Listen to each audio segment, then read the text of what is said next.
নিজেকে কখনো আয়নার সামনে দেখছেন একটা পাঞ্জাবে একটা ছেঁড়া জুতা পরে এত বড় বড় কথা, তারপর আমার নামে? কোন ফ্যামিলি থেকে আসেন আপনি? হ্যাঁ, আপনার ফ্যামিলি এগুলো শিখাইছে যে আরেক ফ্যামিলির বাচ্চার নামে উল্টা পাল্টা কথা বলে ক্যাম্পাসে ছড়ানোর কথা? কারণ জীবনে যদি দেখি আপনাকে আমার ব্যাপারে কোনো কথা বলতে এবং আমার আশেপাশে যদি আপনাকে না দেখি, চলে গেছেন কেন? কাওয়ার্ড! স্টুডেন্টদের সম্মান করতে জানে না, শিক্ষককে সম্মান করতে জানে না।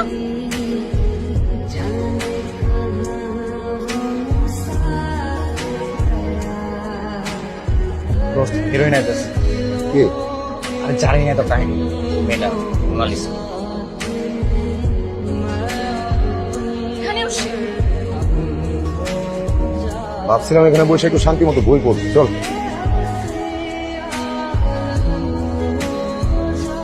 দেখছিস দোস্ত, তোকে দেখে কেমন চলে গেল? আজকে ক্লাসে তো যাই। আমার মনে হয় তোর এরকম বাড়াবাড়ি করা উচিত হয়নি দোস্ত। আমি বাড়াবাড়ি করছি? তোর নামে যদি কেউ এরকম উল্টা পাল্টা কথা ছড়াতো তুই কি করতি? আরে ওই সাজ্জাদ ভাইয়ের কথা তুই বিশ্বাস করলি? সে তো তোর সাথে কথা বলার জন্য রাতুল ভাইয়ের নামে এত বাড়িয়ে বাড়িয়ে কথা বললো। ওদিন তুই যখন চলে গেলি তখন আমাদের দুজনের সাথে টাঙ্কি মারা ট্রাই করছে। হ্যাঁ দোস্ত।